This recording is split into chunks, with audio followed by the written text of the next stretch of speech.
I want you to join me. I'm live. I'm waiting for my co-person. I don't have a sexy accent. No, he did. Who has a sexy accent? The guy right in front of you. Oh, yeah. No, the other stream, they definitely had great accents going on. Polymathic. See, it says Red Restream Studio requires Safari to work on this device. Are you trying to use... I'm trying to use my iPad. Don't use an iPad. Use a computer. Son of a bitch. You made this harder than it was supposed to be. I didn't. You did. I need to write a bad poem about this. People are going to get to hear us talk about internet issues. I'm so excited. It's the most fun. Bitch. Why do you make this hard? Can I have to leave my couch? I am not a fan of this. It's riveting. I'm talking to the people who are streaming before us who are not having the same internet issues that we are. That's fine, because that's fine. Good morning, everybody. Just a bunch of Luddites. Can we say the C word on this channel? Hi, Greg. I'm not sure. You can say anything you would like that is not disrespectful of other people. And if somebody doesn't like it, Aunt Jer is probably empowered to stop you. And if not, I'm about to make that happen. So welcome to our first ever attempt at a live stream. And yep, Aunt Jer is empowered to encourage or stop you, Greg, in any ways that feel helpful. So good morning. My dear friend Julia, who is joining me today for our live stream here, is having internet issues because she was confused. She thought we were just Zooming. She didn't know we were doing a live stream. She's very excited to be on her very first podcast ever. I'm sure of it. You can hear her grunt. You are on speakerphone, Julia, into the computer. But she did look up bad poetry, so she's brave, very brave.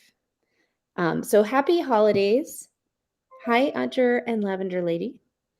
Hope you guys are having a good morning. I was listening a little bit to the end of the other stream, and it sounded kind of fun. Julia liked everybody's accent, so we've got that going for us. Hello, Robert. I'm tired. I chose early in the morning because I thought it would be a good time and a fun way to say hello to people. Hi, what'd you say, Julia? How many people are listening right now? I don't know, 6, 7, 8. They're on the internet. God, so that's a lot. What are you gonna do with all that fame? They're wondering who I am, Aunt Jer? Or are you talking to Robert? Hi, everybody. Jyuni, I think, is the person after us. So I will have that link up. Actually, I want to have it in my back. So sure. Hi, I think Aunt Jer was talking to me. My name is Aisla. I am half of the BiCurean podcast. The BiCurean podcast has been going for about 4 years. It's a passion project for me and my podcast host, Eric. He's much more sensible than I am and did not want to get up at 7 in the morning today on a day off. However, he sends his greetings to everybody and is very celebratory of this stream. BiCurean is a podcast that is about finding points of connection or cross difference. So if you want to talk about something that is usually a hot topic, hit hi, you're the best. Thanks, Robert. BiCurean is a place where if you want to talk about a hot topic, something that anything from like really controversial stuff like DC versus Marvel, which is better, we did that one, or easy topics like gun violence. We take those on and we try to talk about them, and we try to talk about them without getting into the rhetoric and more sort of underlying the actual facts, like what's going on. Obviously, DC is kind of shallow, Marvel's kind of great. Marvel. So yeah, but there's always room to grow. Happy to learn, even when people are wrong, like Julia. Like, she's not really wrong; she's just not here yet. And then Marvel. No, I agree with her on that one, unfortunately. This year, Bad Poetry Tea Party, we're starting with, oh, there she is. Hi, Julia. Your very first live stream. You gave me this. turn off that. So now we won't echo in a funny way, hopefully. Hi, Julia. You saying hi to everybody? There we go. And Julia is just a really good friend of mine. And what would I call a random sacrifice to the live stream? Is that what you are? Is that what you feel like? I feel a little bit used. Yeah. Okay, cool. I appreciate that. You know, what are friends for but to use them? Isn't that right, Julia? She says no. So Julia just barely got off of a shift as a respiratory therapist. So she's one of our brave healthcare workers out there doing the hard work to make the world better for everybody. Would you like a round of applause, Julia? Hot take. Tornado, I agree with you. If there is not actually, it's a false dichotomy. So this, Julia, I'll put this up here for you to see because I don't know if you can see the comments. And yes, I can. So Tornado says, I like both DC and Marvel. Hot take. Both are good, and I don't have a dog in that race. I hate to say it, but you're right, Tornado. I can't. I mean, obviously, I have a friend who's a big DC fan. For some reason, my headphones aren't working, and I'm just going to take that off. So I have to tell that DC fan, yes, Hunter, if there's somebody, especially if they're willing to potentially read bad poetry, although I understand if I can't get people to do that. Wonderful welcome. So Juju did go to the effort of finding bad poetry. So I'll tell you a little bit about what Bad Poetry Tea Party. So once again, this is a beautiful tea party set that Julia gave me many, many years ago. I once worked in a library in special collections. And as part of that, we processed these books. And one of the books that I processed was a book written by a woman. Now, at the time, I was 19. I'm closer to 40, maybe past 40 now. So I have more compassion, but it was still really bad.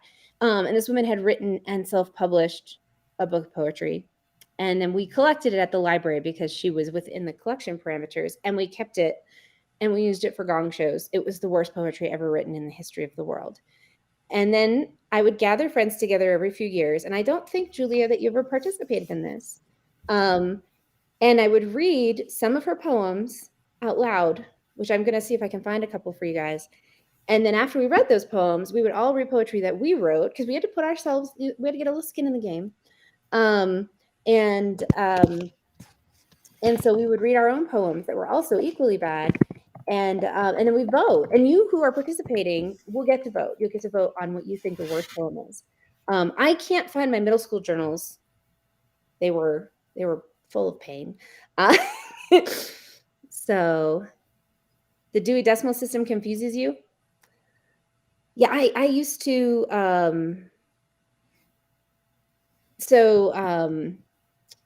Dewey Decimal.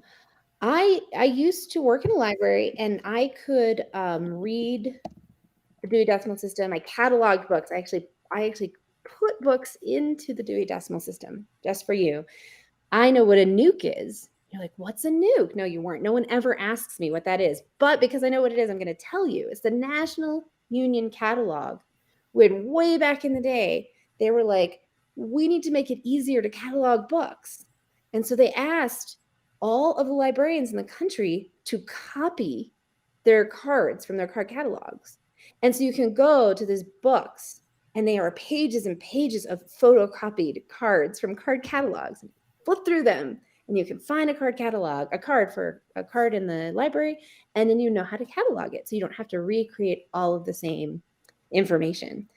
Julia, this is why we're friends. I love extremely geeky, weird things. They also did Library of Congress. So it's 100% equal access silliness. All right, I have found Antjer. I'm going to send a link. But yeah. Yeah, so Julia just got off work. She said, I will do this, but you have to get up earlier than you wanted to. And she let me sleep a little bit. Okay, I can have a little halo. What? I'm making a halo. You are, because you're an angel. You're a respiratory therapist, and you got up early to be on a stream with me. to be part of this wonderful relay to say hello to everybody. Isn't that cool? You shelve your personal library Lavender Lady, you might be my new best friend. I use a cataloging system. I might accidentally kill Lavender Lady. I'm sorry. Why? Shelves my oh, sorry. No, I'm sorry. You're not my new best friend. You're my second best friend. Okay, here we are. Best friend. What was I thinking? I don't know. I've been watching a lot of you lately. All number. So. And anybody who gets in the way of my relationships. Yeah, no, it's fair. You can't, you know, you've had someone friends for a long time. You got to protect that. It's territory, right?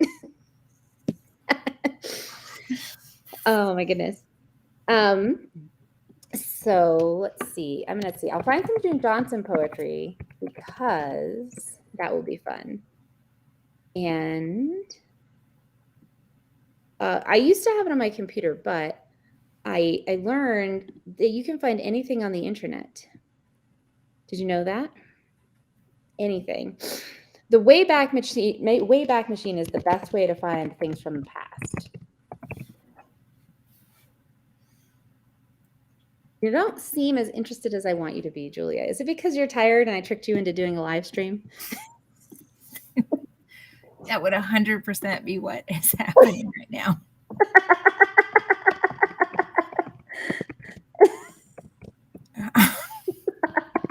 Thanks. I love you so much. You're so sweet. Oh my gosh. They're trying to stop the Wayback Machine. That doesn't seem right. I don't think you can live without the Wayback Machine. What do you think? Is it possible? I don't know. Okay. So, a poem that someone had written about me. That was cool. I kept it. Do you want to read one of your bad poems? This is not a bad poem. It's awesome. So. Oh, good. Okay, I'm ready. That one. I'll keep trying to find the June Johnson, and then you start with that though. I like that. Oh God. No, these are just so terrible. Oh, good. It has to be good. Oh, I think I wrote this in high school. All right, I'm ready. Like maybe 91. Oh God. Okay. I'm ready. It's called Wrong Number. Okay. You ask me how I'm feeling. Fine, I say. And how about you? I'm living this lie. You don't know the real me. The one you see before you isn't really there. I'm not in there. My mind is far away. And you'd know if you just reached out and tried to touch me. Not with your hands. I'm deeper than flesh. I have a mind. You just don't bother to see it. You want my body, not my brain. Just go away. I don't need this crap. I'm not your emotional dumping ground. I am. Wait, did you say crap in your poem? Hello? I'm waiting for you to. Scared you will. Hope you will. Pick up the phone and make a connection. Your phone rings, but you refuse to answer. So I hang up and dial someone else. Bam. Oh my God. Oh my, that's beautiful. Oh, that was awful. Beautiful. I'm so happy that you get it. You totally get the power of the June Johnson and the bad poetry. Oh, that was awful. Oh, I think I tasted bile. But you said crap in a poem. I did. And that right there, that's the kind of commitment I'm looking for. Yeah. I'm very proud of you. Yeah. Very proud of you. And it's on the internet now forever. Forever, through the rest of your life, you will always be able to find that poem written live by you. Nice. How do you feel about that? I don't think anyone else cares, so there you go. Okay, so I found June Johnson online. Okay. A friend of mine discovered her, and I don't know if I think I shared it with them actually, because these are my favorite ones.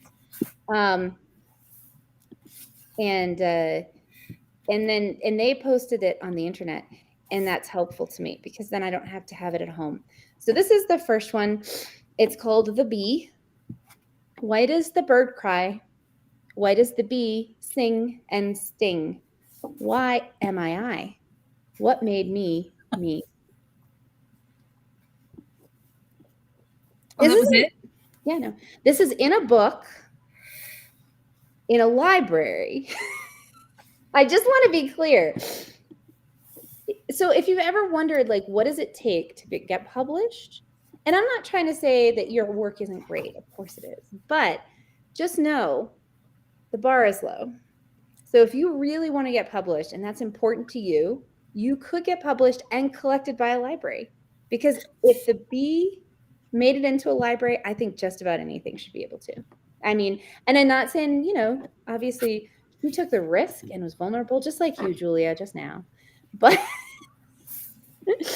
she did it. She was vulnerable, and we love that. We love when people are vulnerable. Do you have any more really great? Oh my God, I have too many more. Oh, good. Yes, let's do it. Let's share more of our pain from our childhood. Oh, here's another I pain just want to one. say, I think this should be a thing, because what's better than getting together with people and just sharing the most embarrassing things you've ever written in your whole life, right? Well, like, it's much funner when I can hear someone else's too. Yeah, no, it's bonding, right? Like, my favorite, my former wife did this with us once. She only had one poem from high school because she burned all of her journals. and then she'd fallen in love with someone, and she was Mormon like me. So it turns out if you're gay and Mormon, it's not a combo that's very accepted. So that was part of why she burned her journals. It was this whole thing. And she was like, I was full of drama. So there's one poem that she'd written in college to a girl that she had a crush on. And she was like, she goes, I compounded one poor choice with another. It was very funny. She read that poem. It was very angsty. Thank you, Andrew, and bad. And I've only heard it the one time. So I think she maybe burned that journal as well afterwards. It's a one-hit wonder.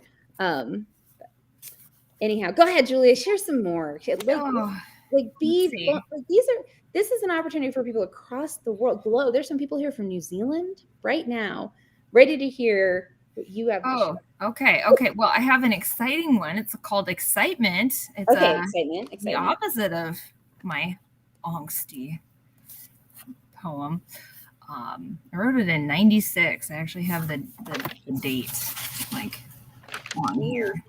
You know, on my middle school poems, I have some newer ones because I'm not finding my middle school ones, but I'm going to read some of these ones. They're not as good as my middle school ones, and by good I mean bad. But I want to make sure you don't feel alone because I love you. All right, you ready? All right, Excitement. The volatile force, welling forth, bubbling over, clawing its way out, desperate to be loose, finally breaking through its emotional cage of placidity, manifesting itself in the form of a scream of sheer joy. The scream of sheer joy. That's exciting. I feel excited. I do. I feel so excited. I feel cringed. I made that word up.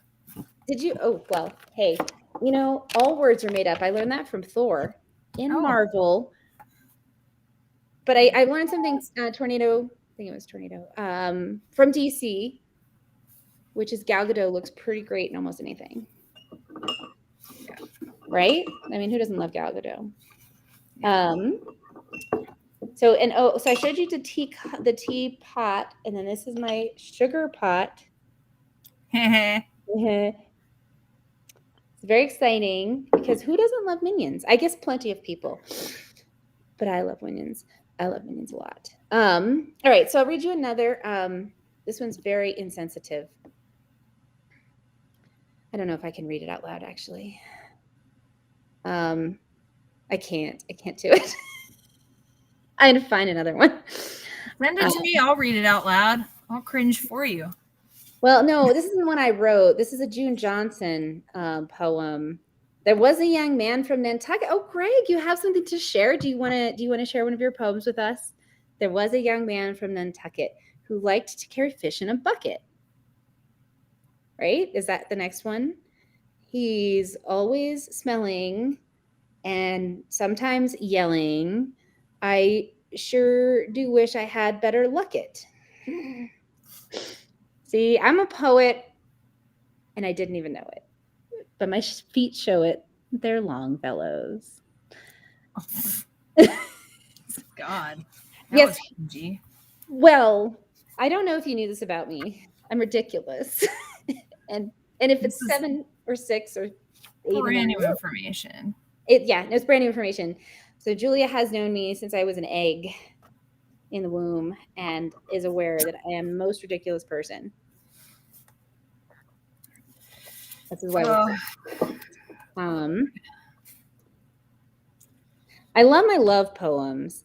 They're so dark and angry. And full of angst. Hi, Mystique. We're adulting. Whose motto? Oh, Aunt Jer, that was so good. See, I was avoiding that, but I'd like it. So this one's very bad. Here, I'll do to me what I did to you, Julia, and make me big, which is so hard. It's so hard to see all of me on the screen. This is a love poem, and by love, I mean it's full of gothy angst. Ready? Some glass cuts, some merely stings. This glass surrounds us while it sings. How is it singing? Who knows? No idea. Inside the blues and reds and greens, I stand and wish for different scenes. To share this moment of sacred awe, I waited long and traveled far. My love was blind to my hope and passed me by to hold her close. That's it. That's what I wrote. I wrote that. I'm sorry. I'm sorry to everybody. I should probably burn it now. But it's written on a paper right here. The glass that surrounds us sings. It sings. Yeah, no, it sings. That's what happens. Some glass cuts, some glass stings, but some apparently sings. I must have been in a crystal singing bowl. Oh no, Audra, you're fine. You don't have to censor anything. You're a moderator. If you write it, it's totally 100% acceptable. I was trying to go for like I love there's this performer I love, Christine Lavin. And she wrote a song called Air Conditioner. It's not a bad poem, it's hilarious. But one of the things that I loved about it was on the lyrics is she does this thing where, and I love this particular oh gosh, my brain is really not working right now. But it's like a rhetoric thing where it implies one thing but then as another. And so in each she talks about being in New York and wanting a lover. And she says, oh, this hot summer's got me down again. Fry an egg on the street. Heat waves are wiggling on the sidewalk. Cops are dropping like flies on the beat. I need a new lover to take me in, protect me from the humid air. Be you from Brooklyn, Staten Island, or Queens, I don't care. Don't matter matter what kind of loving you're into or how big your apartment might be. All you need is an air conditioner, and you're the one for me. And then each time she repeats that, I don't care how big your might be, all you need is an air conditioner. And then the last time she says it, and she's of course implying the size of a, yes, I'm drinking caffeinated tea. This is Irish breakfast tea because it's my favorite. The last time she implies when she says, I don't care how big your might be.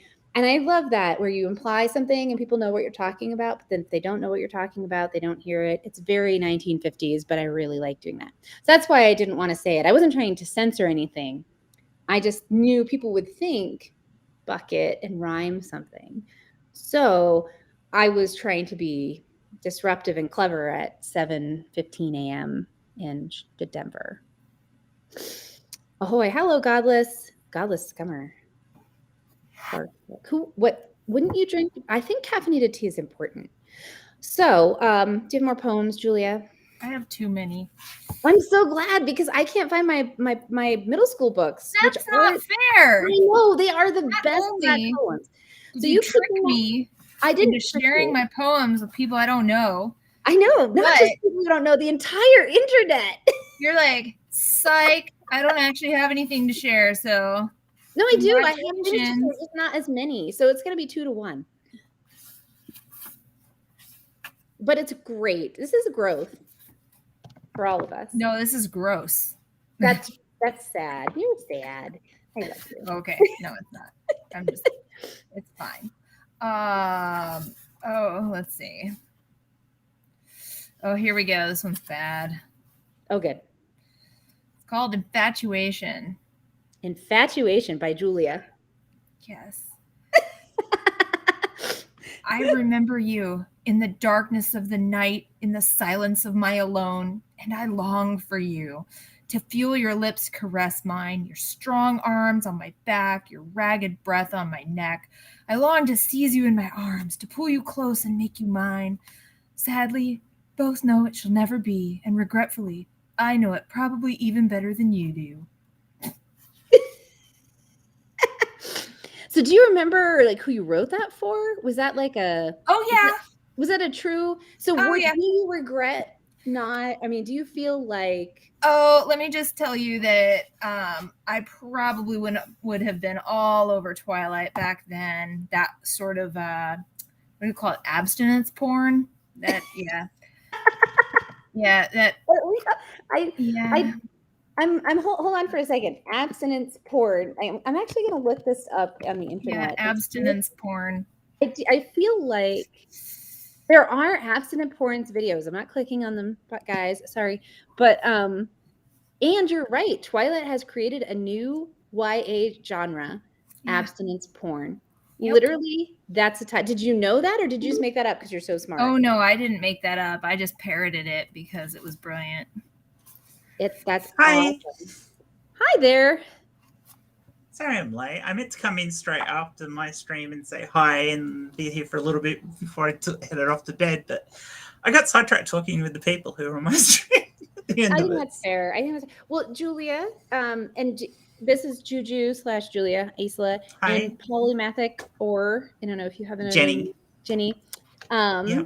And Jenny Julia heard your voice on the stream when I was trying to help her with internet issues and liked your accent. So, or I guess we have the accent technically. I don't know. However you want to handle it. There's two of you and one of me. So it's I don't know. What time is it? Like Christmas Wonderland. It is like 30 odd degrees here in Australia. And I got snow behind me. It makes me feel cool. Nice. I know it's weird. I'm in Denver and we've had no snow yet. We had like a snowstorm a couple months ago and it's like 60, 70 degrees. And I'm on this like one, like fuck global warming. And then the other, love this weather. And I can't really decide which one. I mean, I guess in the long run, I prefer the snow. But in this moment, my selfishness is like, this is amazing. Oh, Aunt Jer, I love your comment. That made me laugh. There you go.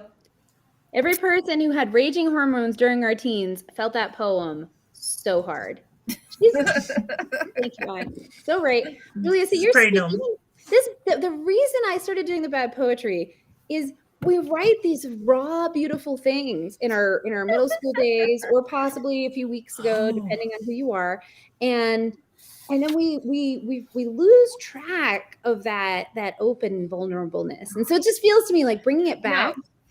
Is really I wish I still had some of the poetry and short stories I wrote when I was in high school, because some of them were actually really good. I remember we had to write this short play because I did English literature in high school, and I ended up writing a play about people in an old people's home, and it virtually had nothing happening until right at the very end, and then I can't even remember what I did at the end, but it was basically about how there wasn't a proper life in there because of the way it was being treated, because it was at the time my grandmother was in the home and I could see how that was affecting her mentally. So it was highlighting that point.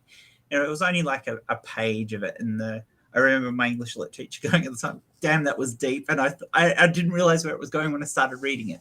Mm-hmm. So it's the kind of thing we do when we're young. We tend to drag all our emotion out and just put it down raw. And I think it's something a lot of us can't do as we get older. We tend to overthink it as we get older. Well, no, we get afraid of getting hurt, and we feel like we're supposed to be polished. I mean, obviously, I don't, because I just throw bad poetry tea parties. And I'm just going to say, by the way, everybody, I highly recommend doing this with your friends. I've done and I don't know why, Julia, I have never done one until just now, but I've done probably a handful, like 6 of them over the course of 20 years. And it's always amazing. And everybody who comes and you know, they're almost always very nervous to share things, but then there's something very bonding about connecting to that part of your life, especially in some ways, like so many of us had so much pain in high school and middle school, and we wrote about it. Oh, yeah. And there's something about sharing it with people as adults and realizing like you're okay, like you're fine, you survived that. You're here, you I was know. in college. Yours is in college. Okay, let's say I want to. So Phoebe said, "Heck, I had raging hormones in my teens, and then I did it again in my 20s." Like, yes. And then for those of us who are getting closer to our menopause days, apparently it comes back. Oh, yeah. Yay! Menopause is so much fun. Not. I've never heard anyone say that before, ever. It's Not much fun. Not. Okay. Oh, I I mean, there are certain benefits. Not getting cramps every month is absolutely beautiful. Yeah. But, one of my friends is a radical feminist, and she was like, the best part for her, she says, is she's in her 70s, is that she's like, I'm invisible. I can get away with so much now. I was like, she's like, no one looks at you, especially that's not menopause. Like, that's just as you get older, you get away with more shit. That's what she was like. But you were gonna say something, Julia? I was saying that the really funny thing is, so I wrote this one in 95. Yeah, it was about a boy named, oh wait, Tim. I'm not kidding. Oh my goodness. Wait. My former spouse was named that, so we'll pretend it was the same person. I don't know. Okay, all right. Well, I did not write this to that Tim, Okay. but another Tim who ended up, he was majoring in youth ministry at the time. So, yeah, I abstinent crushed on him so hard. You abstinent crushed. Okay, cool. Yeah. Okay. Abstinence. I'm ready for it. Okay. Tim, your dear sweet name brings a smile to my already smiling face, excitement to my placidness, and makes my tranquil heart to race. I'm nervous when you're near me, Very Shakespearean. yet sorrowed when we're apart, for I hear love and greetings and take all your smiles to heart. Because of you, my dearest Tim, the adages of love are true. My stomach hurts, my pulse is quick, and my heart aches when I'm with you. I'm thinking of you ever, waiting for the day you'll say, my Julia, I love you, and I want you for always. So now I wait for your response, anxious, impatient, insecure, uncertain of how long my wait, but knowing my love will endure. Oh, good one. Good one. Endure to the end. Oh, that love poetry. Okay, Oh, I'm gonna play with this. Oh, I didn't mean to do that, but now I figured it out. Oh, cool. I can do it that way. Next time we can watch your face. I'm learning all these Cool. tricks. God. That is so good. I used to mostly write stories, and Yeah. one of the things I was most proud of was, and I can only remember the start of it because I do not have copies of any stuff I wrote.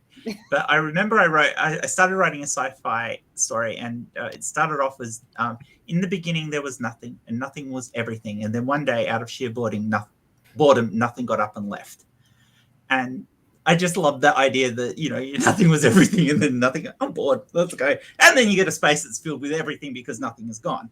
So I like it. Kind of the whole. I was a big fan of Douglas Adams back in the day. So it was like, yeah. I'm with you on that. I very much liked Douglas Adams. Yeah. He was a fun. I actually learned the subjunctive. Who in the stream has it written? Oh, here's a good question. I learned the subjunctive from reading The Restaurant at the End of the Universe in German. Oh. Because I Oh. was there. So, all right. So this is a question. It's a little racy, but we're going to take it from Phoebe K. Rose. Who in the stream has written erotic literature? That's for also other people, not just us. Now, I'm not going to say sexting doesn't count, but let's start with a higher bar than that. Like, I'm gonna assume most people have at some point spoken in a, scandalous or sensual way to a lover, potential lover, through the written Oh, word. definitely. But for a more diverse or broad spectrum audience, if anybody wants to volunteer that they have that, but maybe not share it, like not because we don't want to hear it, but because we don't. Because we now. don't want the stream taken down. Right now, I think there was enough swearing in my stream to not need to do that here. but we want to satisfy Phoebe's curiosity, and let her know where she can find that, because and where we could find it for our own personal use. But I don't think I've ever written any porn or soft porn. No.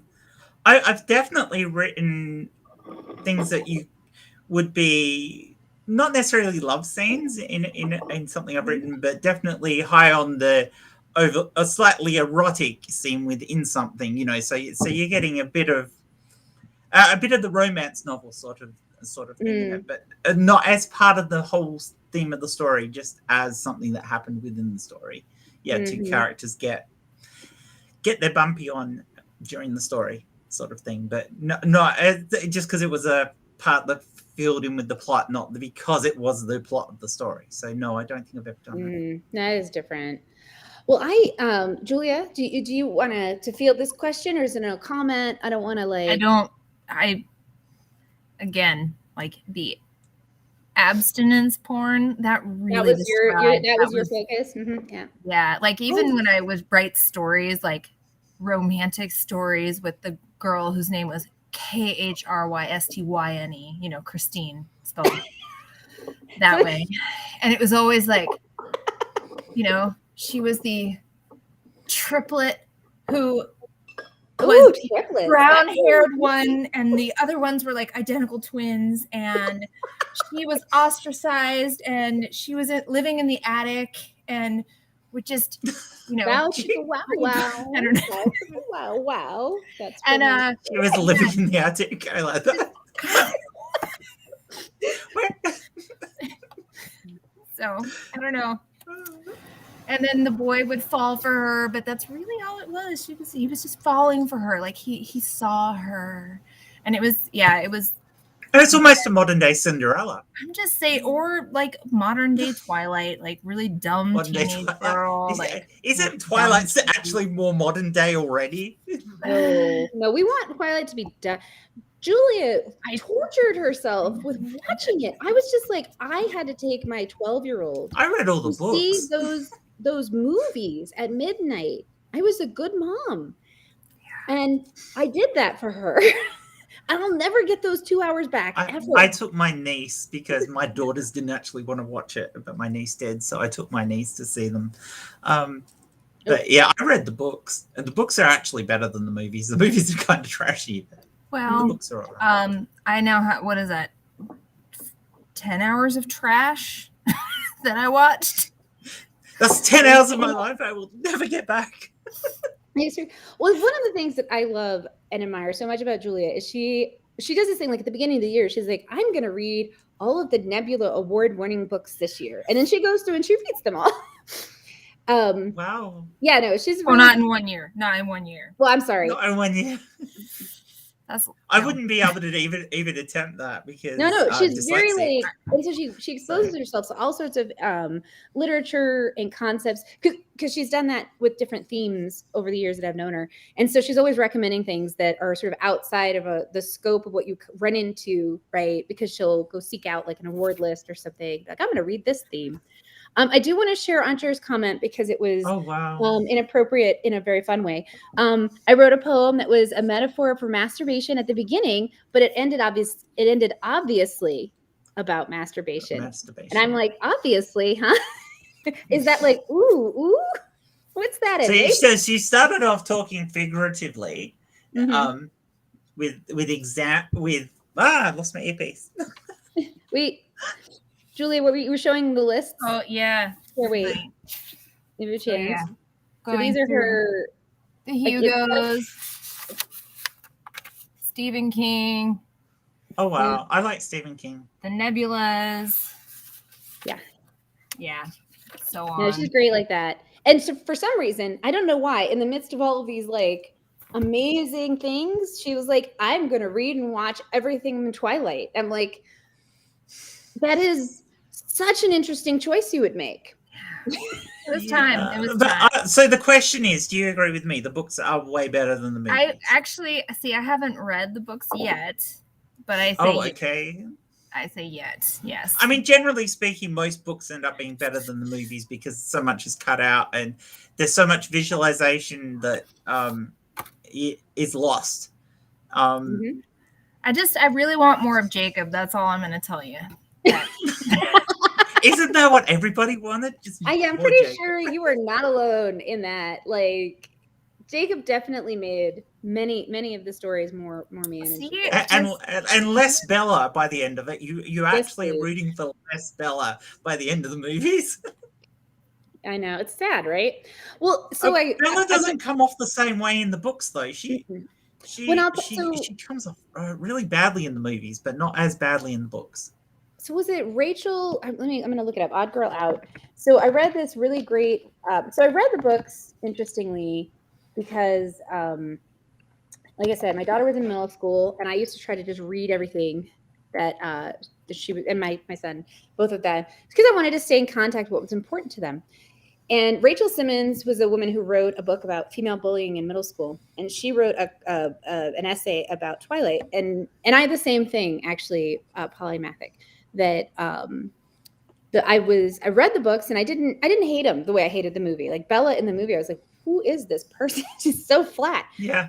And Rachel said that her commentary on the stories was that Bella was a tabula rasa. So she was in the books, she was equally empty and vapid, but because she was so empty, as you were reading the story, you could actually easily put yourself in the story. So Bella has your interest, your values, your integrity. And then she's reacting to these things in that context. Richer story when you're in it. But when you're watching the movie, she's not that. She's just this very empty she's completely wooden in the movie because nothing. you can't put yourself in her place at all. And so you're like very bored because she's very boring because she's nothing. I was just like, oh, Edward doesn't want to look at me today. I can't help thinking that what they actually needed was they needed a female director for all the movies, and that way the female director could direct Bella to take on the role in how they would perceive themselves in it, and then it could have worked better, but it's not how they did it. So we went from bad poetry to bad movies and bad books. It's true. I'll read another poem here. I don't know how bad this one is. I try to read really bad ones that like have some kind of like context, but I just oh my gosh, this is about activism. God, I wrote poetry about activism. What's wrong with me? What's wrong with me? I'm mentally ill. I wrote poems about activism. You don't with poetry about activism. Why would I do that? I've been here before. But what were you being an activist about? That's the bigger question. Oh, so many things. Mostly LGBT and racism. That's all of us when we're teens, though, isn't it? Justice, yeah, especially teens and 20s. Mm-hmm. I mean, because 20s was the age that I was out there writing letters to politicians and hopping in crowds and things like that. And at pushing for the 50 I am now, I'm like, yeah, no, I can't be bothered doing that shit. I do. I still do some, but it's different. This is my activism these days. I'm on the internet reading bad poetry. I've been here before. A group of people trying to make the world a better place. What button will I push to change your mind? When will free expression become only what you're ready for it to mean? I've got my something complex in one pocket and my righteous indignation in another. What is I've got my Melee complex? What is this word? I like that word. You wrote it. I've got my blank complex in one pocket and my righteous indignation in another. I sort of like that. I mean, it's not good visualization. It'd be even better if we knew what you were juxtaposing there. Well, the juxtaposition would be more, I think you're right. Like poignant, possibly, or Yeah, if we knew what that if first you knew word what was. the other thing, my MAILY, my Maily complex. What does that mean? Yeah. Your male complex? No, Maily. Oh, maybe it was were you a barbarian at the My time? Marley Melee? complex, like my Bob Marley complex. No, your melee. Like My melee is- complex, yeah, right? like D&D. Yes. Yeah, no. That would be pretty cool. I like that you're attributing cool to me because you're pretty awesome that Yeah. way. But it's not. Because you're really the not empty cool. vessel, and I fill myself into you. Ooh. You've clearly been up for 24 hours. Euphemism. Andrew wrote that poem. Yeah, I just wrote that. Oh my goodness.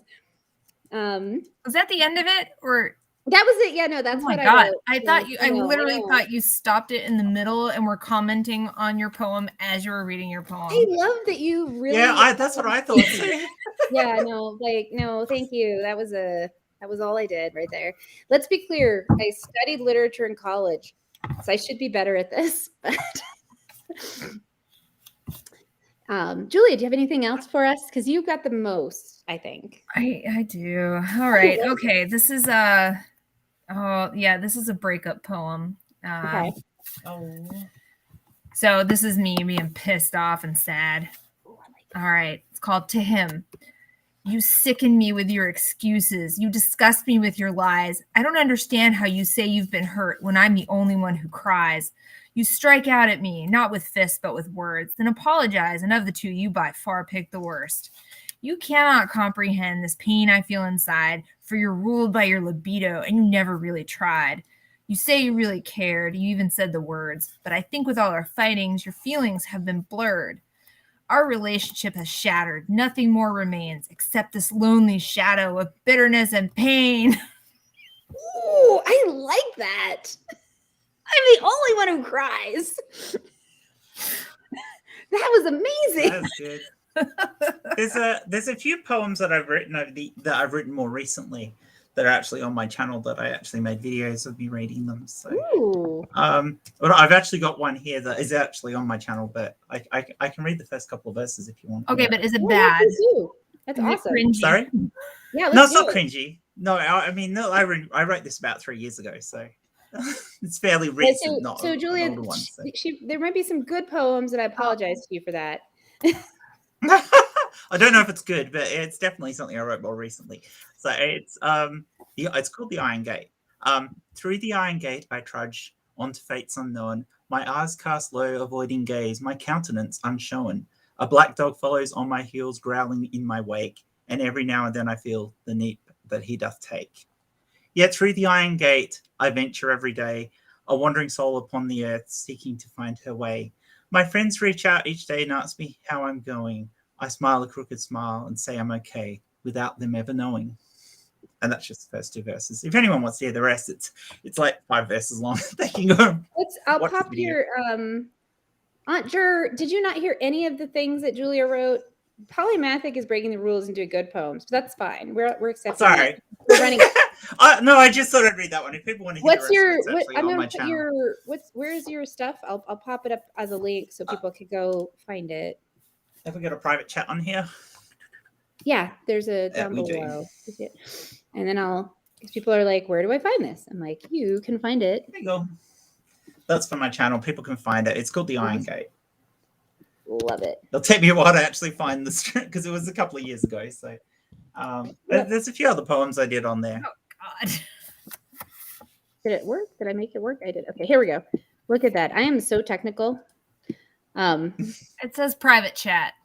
Yeah, no, I sent it. I put it on the bottom. Yeah. Isn't that just for us? No, not the. Look at this. Look at the screen. Do you see the purple? It says polymathic. And Yeah. there's a link. Do you see that? Yeah. But it I says think private chat. yeah. There's a private chat as well. Yeah, no, I posted it in private chat so that She's it not can be really a yeah. Luddite, everybody. She's just exhausted. If I Yeah. needed a respiratory therapist, Julia's the person I'd want. I think most of the people in your chat actually know my channel anyway, so Well, now they get but a that's chance. okay. Thank you.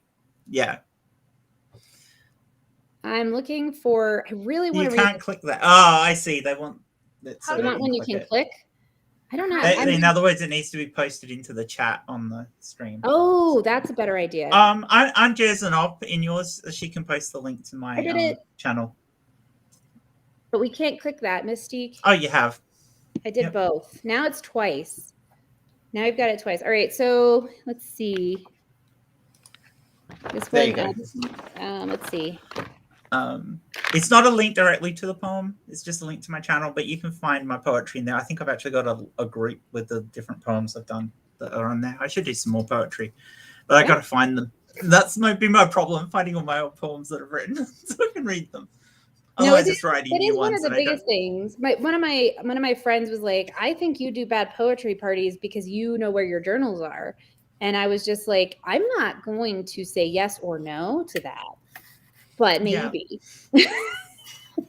My biggest problem was most of the things I wrote weren't in journals. I wrote them on separate bits of paper and then shoved them in files, and they never traveled with me in all the times I've moved around and that, because you get to that point where I have got so much crap, I've got to get rid of some of it. And I didn't look through things, and I accidentally threw things out I didn't intend to. So I think we all do that, though. We all do that when we shift. Yeah, I threw a lot of things away, but I didn't. Oh, there you go. Andrea's found the Iron Gate and posted it. So there you go. Good. Thank you, Andrea. Oh, here's a good one. And when I say in case anybody was wondering, the metaphor about the black dog is about depression. Oh, yeah. So the poetry's the poem's actually about depression. So. I thought it was about Harry Potter. No, Harry Potter's actually no. The world building in Harry Potter is awesome. The characters are dreadful. J.K. Rowling does not write good characters. She writes interesting worlds, but not great characters. And I won't go on about my opinion about the person herself who wrote them. Yes. No, we've that's hard. I had to separate, right? Like, because like my kids came of age when those books were being published. So my son was 5, and I said, "Here's the deal: if you read a chapter book, because I knew he could, I'll take you to a movie with candy and popcorn." Which, let's be clear, we never did candy and popcorn. I was way too cheap for that. But I wanted to incentivize.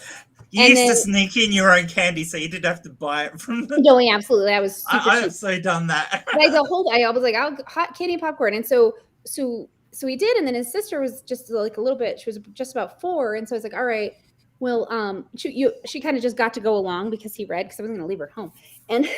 And so from the time, so basically their entire like school age was the time when the movies were coming out. And so we would do that. We'd read the books as a family, and then we'd go to the movies, and it was this really sweet connection for us. And so that part, I was talking to the kids, because I don't have a problem with that. But we're like, but the rest of it, like, she gets no more money from us, and she's out. Yeah, I think that's the thing. I think you could still go, like, I pay for Netflix to have Netflix. When her next movie comes out on Netflix, I will watch it on Netflix, but I'm not going to give her more money by going to the cinema, because I'm already paying Netflix anyway. I'll just wait till it shows up on Netflix to watch it, and I will probably watch it and make comments about it and stuff like that. But I will still, if I talk about anything of hers that she's created, if I'm going to make comment on it, I will say, look, I might actually like this bit of content. Like, I'll often talk about how I think the final movie was a bit crap, because actually the last book was actually better than the final movie, especially to highlight how much Harry has grown as a wizard, which you don't actually see in the movie. He doesn't actually have much personal growth at all in the movies, to be honest. No, he doesn't. But I'm happy to make those sort of comments about it. But I'll also say that I don't think J.K. Rowling is a good person. The other side of that. But I think you can, you cannot completely separate the artist from their art. But you can put a preface on that and say, I think this person's a bad person, but if we're going to talk about this art anyway, we can talk about it. I don't think you have to shut up about a bit of art, as long as you're prepared to say, look, I don't like the person, I don't agree with the person, but I liked this book that they wrote. And you can do that. You can do that. If you don't separate yourself, you're basically saying, I think you have to put that preface in it. You have to say that you disagree with this person's personal opinions before you comment on it. But as long as you do that, I think you're fine. You can talk Yeah. about it. You can even like it. I don't have a problem with people liking it. I have a problem with people sending her money because I think she's already wealthy enough and got too much influence anyway. But Yeah. that's Right, a I wanted personal thing to- from me. Share something. I'm gonna have to go because I have to No. work tonight again. No, you have an But- hour. You're supposed to be here for another hour. Oh hell no! I sent you a calendar invite. Right, It's which on- I did not accept because I have to work tonight. Oh my god. So no. So when I was in Peace Corps, I taught Ukrainian English teachers, and we would always have like a creative writing kind of thing. And everybody over there absolutely goes crazy for, I just forgot what they're called, where it's like you can't teach an old dog new tricks, like proverbs. There you go. Okay, They love Proverbs. Proverbs. So I would give them 2 completely random words, and they would have to somehow join them. And so these teachers worked together, and they made a proverb using the word cup and the word fish, and they decorated it, and it says, "You can't keep a fish in a cup for its whole life." And I just loved that. We had another one where it was tiger and ocean. And they came up with, "It's better to be wild like a tiger than cold like the ocean." Oh, Nice. And then Did you decorate those, or is that something that they did? They did. Okay. And then this one is like a mirror poem where like you have the words that you're comparing and adjectives and gerunds and nouns.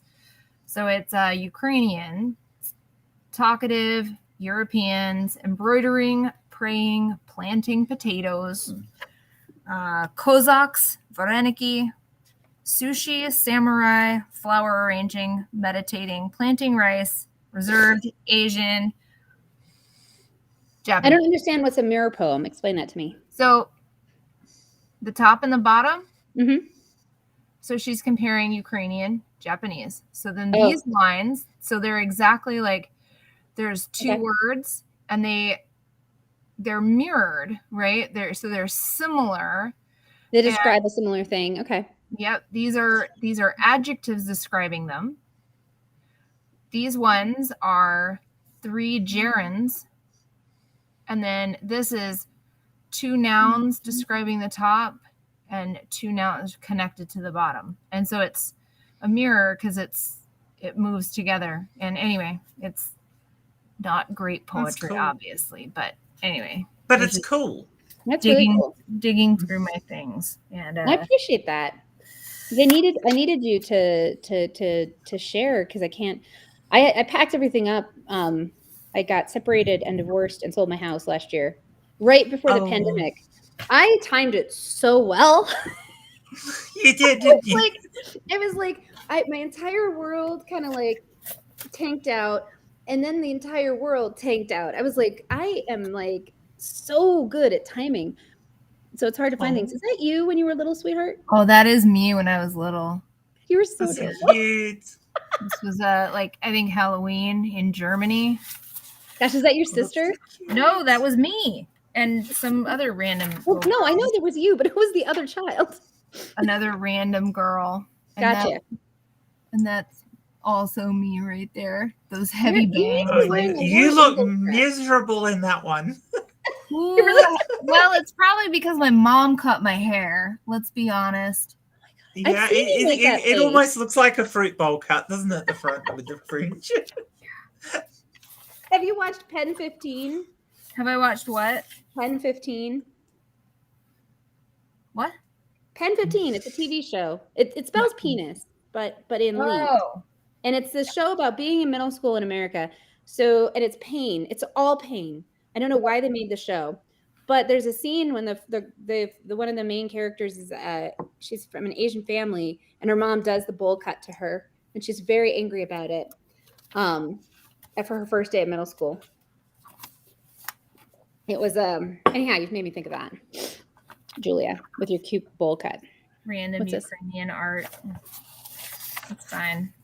Will you say something in Russian or Ukrainian for us? Because it's awesome when you do that. Нет. Something more, like a sentence. Меня зовут Джулия. Я из Америки. Я доброволец Корпуса мира. There you go. Polymathic, will you say something in Australian for us? We speak the same language. Oh, right. Straight. I'm foreign American. I don't get that. Do you know Straight. Hey, Cobra, straight. That's Yeah. fair. you know Dear. you know that the phrase that I can say most fluently in Korean is 얼마나 jujitsu 하십니까? Which Okay, what does that mean? how long have you been doing jujitsu? You actually took up jujitsu. Oh, that's a good phrase. Yeah. That is my most often said phrase. I'm from America.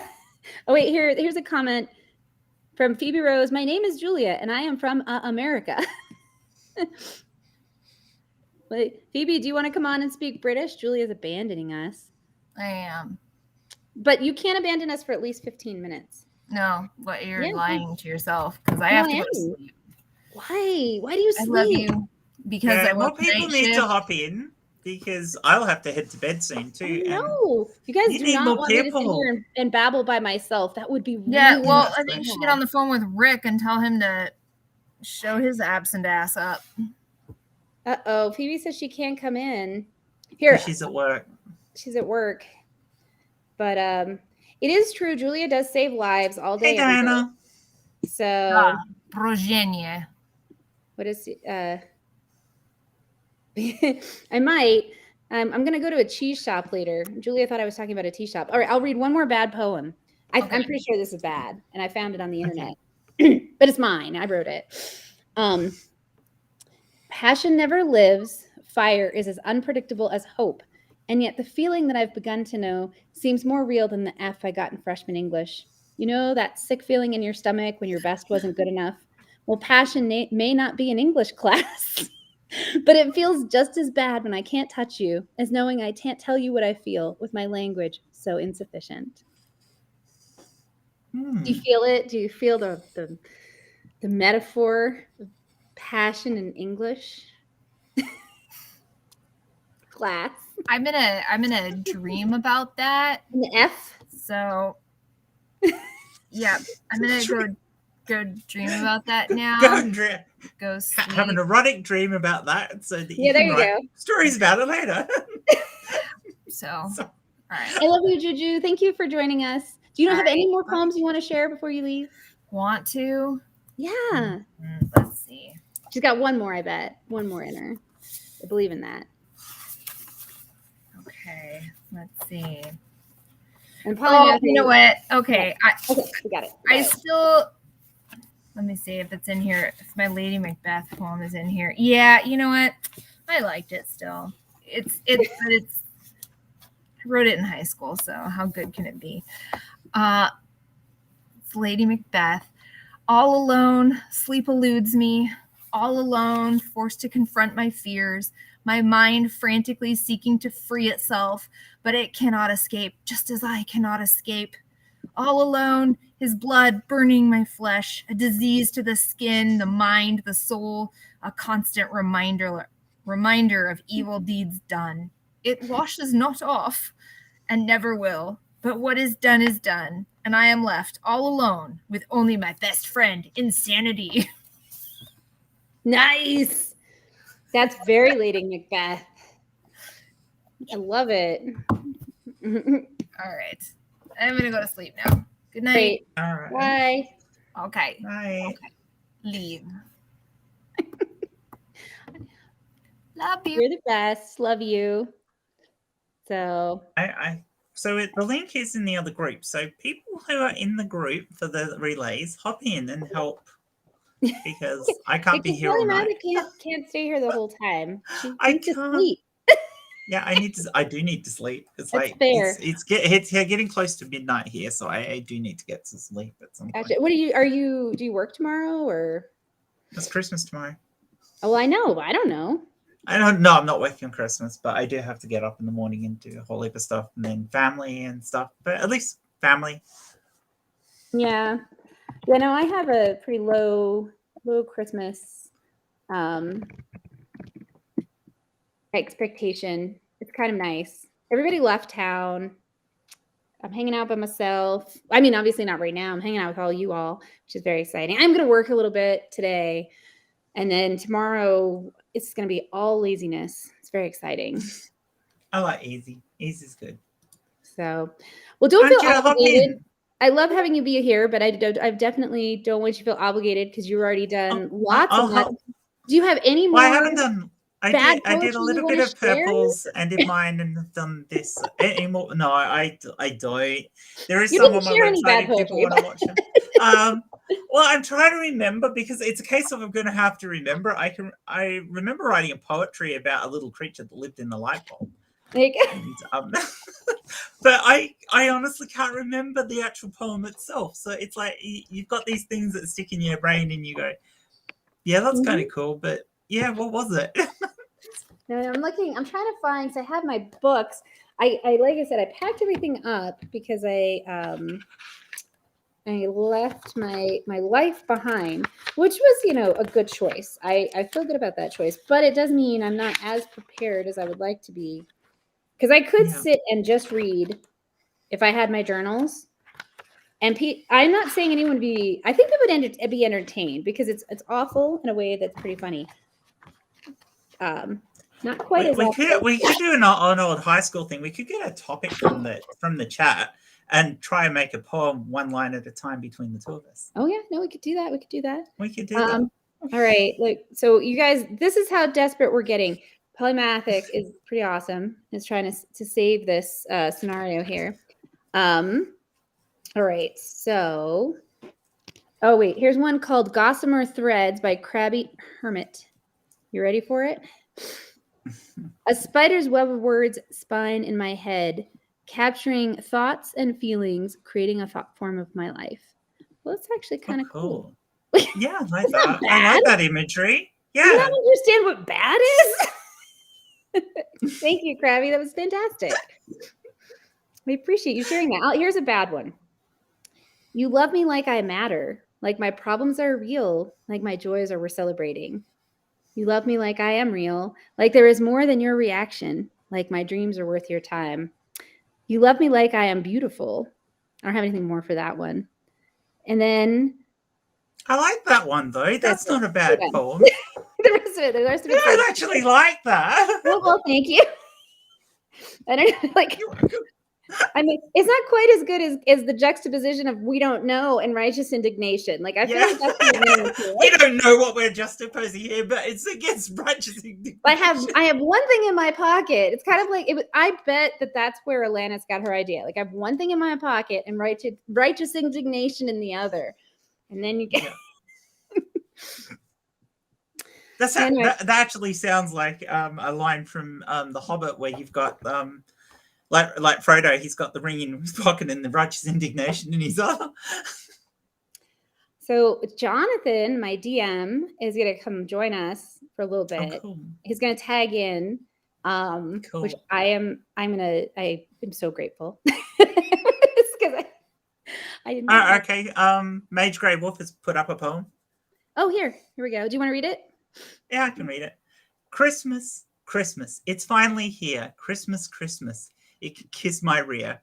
Keep your tidings and holiday cheer. I'm going to bed. See you next year. Thank you. I like that too. What's so funny, I was a pretty conservative Christian many years ago, and I have evolved. But so I hear these so I say things like happy holidays, and it's funny to be. Yeah, I still do it. Super reactive when they're like, Christ. And I'm like, one, I might be doing it on purpose. I might possibly say happy holidays because I don't want to say that. Not that I'm against you celebrating whatever you want to celebrate. I celebrated that for a while. I did my due. So I'm stepping away and celebrating in a different way. I've started this year saying Happy Newton's Day to people because the 25th of December is Isaac is the anniversary of Isaac Newton's birthday. So Oh, that's fantastic. because that could annoy people too. But there is one problem with that, is that Isaac Newton was a bit of a asshole, to put it nicely. I mean, yeah, I won't diss what the guy did. He brilliant science, but he was an asshole. Yeah, my Yeah. feeling is that most of the people who've done things I admire are probably people I wouldn't want to hang out with. Like me, I think my theory is it's kind of like in D&D, like you get a certain number of points for each attribute. So like if you got a lot of skill points and personality points in like research or performance, then you have fewer in empathy and You got less connection. empathy and charisma. Yeah. So you're like, so it's like I'm gonna admire you from over here, but I just don't need to know you. I think there's actually more of a problem about back when they were, because you got to go back a couple of centuries for Isaac Newton. So in the time he was in, would he have been considered as much of an asshole as comparatively now? And that is a real thing to consider in that situation. But I don't think that gives people a free pass either. These people must have realized that at some point they were not being nice to their fellow human beings. So, there's a point there where, Right. Well, and it's tricky, right? Because on the one hand, I agree. I think it's fair to judge people based more on the context of their lives. And yet at the same time, you can also say like, no, it's not okay. This is not acceptable. Yeah, I mean, because we have to deal with that now if you're talking about like Me Too, because which I know a lot of people don't like, but it had its Me Too has its purpose, and I don't necessarily the mouth doesn't want to work. I don't necessarily agree with this trial by public opinion. I don't like that trial by media stuff, but Me Too was needed for people to actually get brave enough to come forward and talk about things that had happened. But if you judge people like Harvey Weinstein and Bill Cosby by the standards of their day, were they as bad as how we perceive them now? And that's why I don't think you can necessarily judge people by the standards of the day, because I like to think that as a whole, humanity strives to be better than it was. And I think there is an element of holding people accountable for things that happened in the past. I think as a society, we need to hold ourselves accountable for things that happened in the past so that we can be aware of them, we can acknowledge them, and we can do better in the future. I agree. That's just my I think there's a difference between the Hi, personal Jonathan. and the social. Hi there. Jonathan. Jonathan, Polymathic really wants to sleep, but was being kind and not abandoning me. I appreciate that. I appreciate that. Jeff's giving us a poem. I am reinforcements. Yay, reinforcements. So Christmas time has come and my belly is getting fat. I hate fucking Christmas and Santa is a twat. COVID is really biting and times are really hard. So consider this poem your fucking card. Thank you, Krabby. Or no, wait, that's not Krabby. Godless. Thank you, Godless. That was Jeff. And then Krabby. Built a life based on news. Those pills you took too. Now you're gone and I'm still here. Oh, so that's why you said they were. Thank you for sharing, Krabby.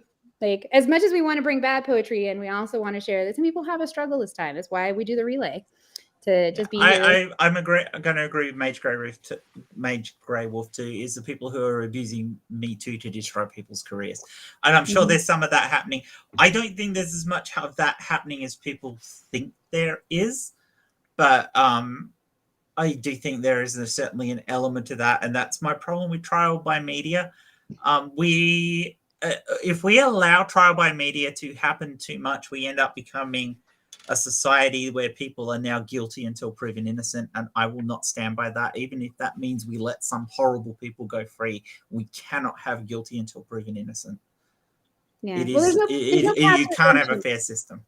We technically, to a certain extent, don't have a path to redemption, even with prison. Like in America, at least. We don't know. If someone goes to prison, they're pretty much screwed in a very literal way for the rest of their lives. But then, like you said, like the court of public opinion, the larger issue is that there's no process at all. There's no path to redemption, so people cannot achieve. It's very arbitrary as to who gets to sort of recover.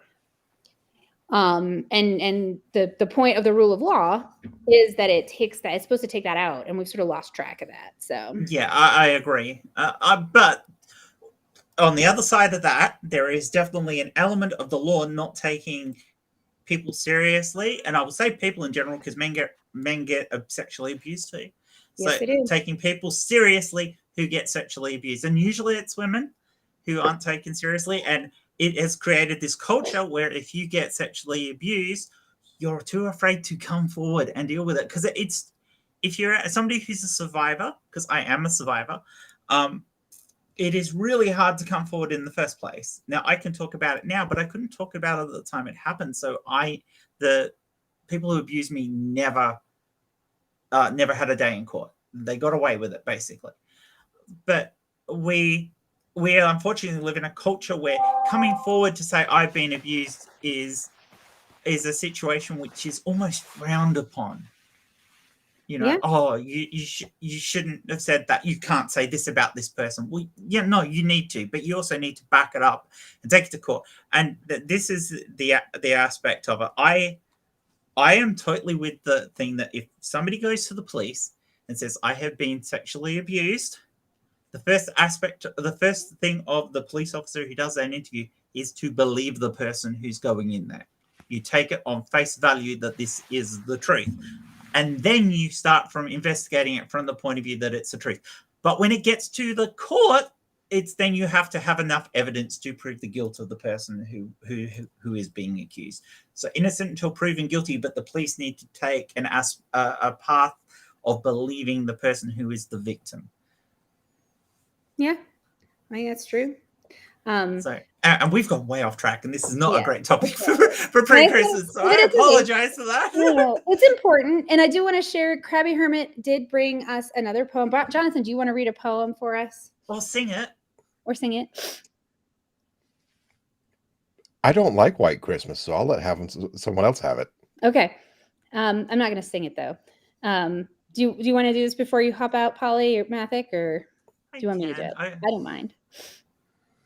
I'm dreaming of a brown Christmas, 'cause I'm really tired of all this snow. Sub-zero chill, wind chill factors, and snapping tree branches just make me want to blow my nose. There we go. That was beautiful. Thank you. Thank you, Krabby. That was awesome.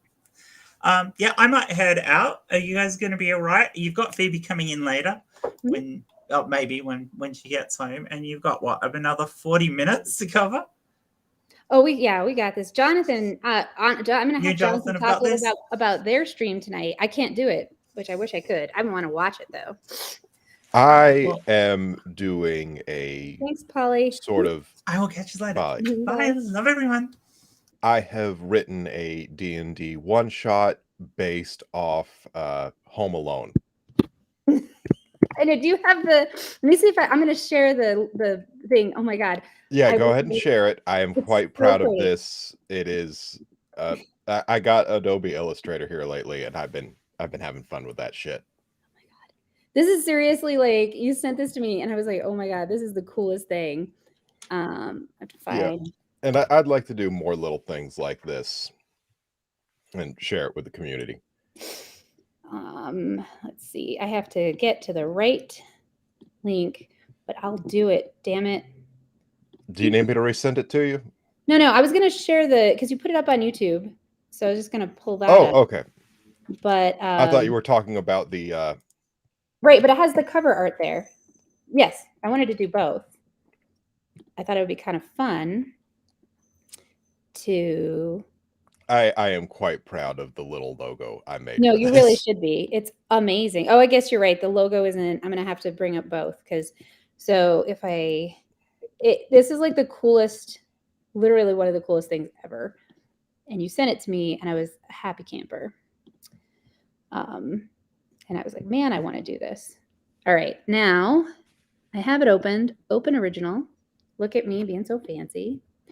And then I can close Discord and I won't close the stream. And I share screen. There we go. Now everybody can see it. Maybe. No. I said to share it, but it's not here.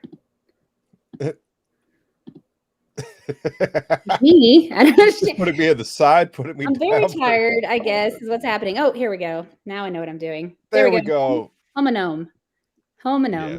Look at this, guys. Like Yes. this is what Jonathan made, because It's the little Home Alone house with like little gnome hat. And so frigging amazing. A night and you so I'm chatting with Jonathan and Godless, I guess, in Discord or whatever, and they're like, we're gonna do this thing, blah blah. And then what, like 4.5 minutes later, Jonathan sends me this thing that they made. I'm like, whoa, this is so cool.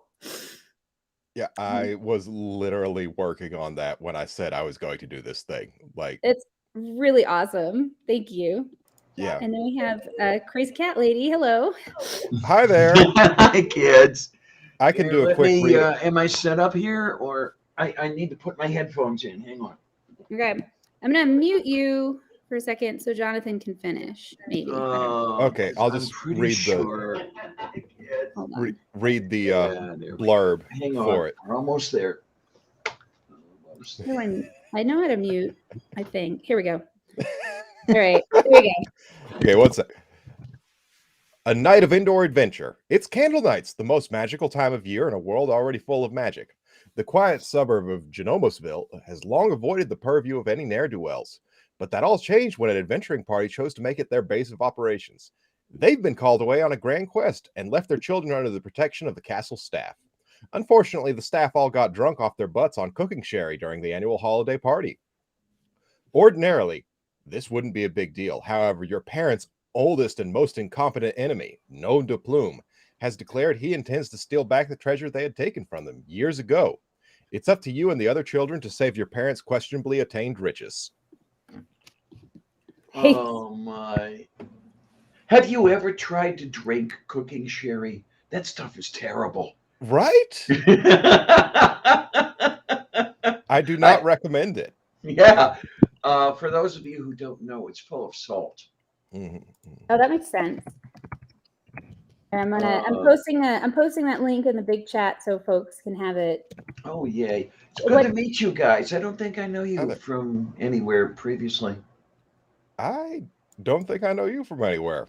But I am the Lavender Lady, and I'm going to steal Jen Morgan's line. Star of stage, screen, and back alleys in major cities everywhere through America.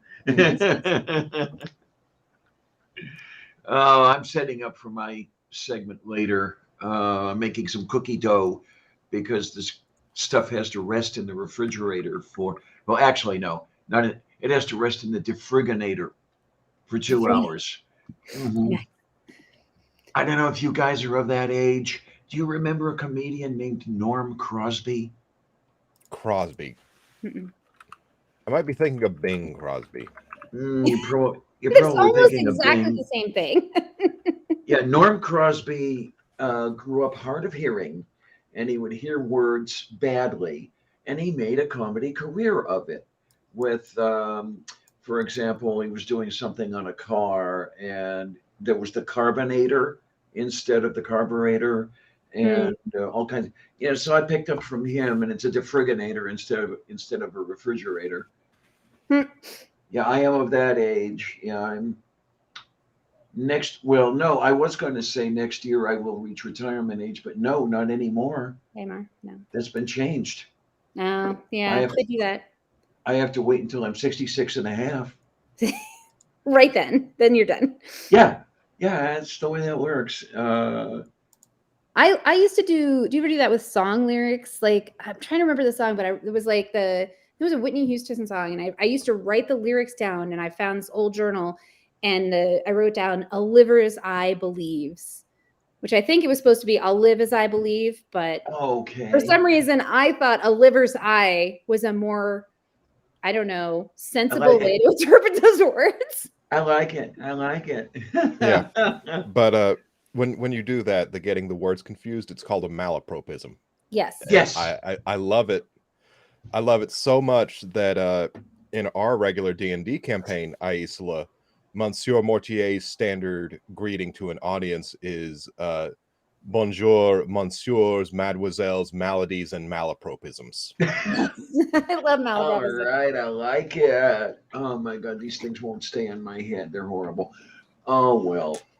Well, Jonathan is the most fun DM because he throws all of these random things out, including balut, which I don't know why I'd heard of it.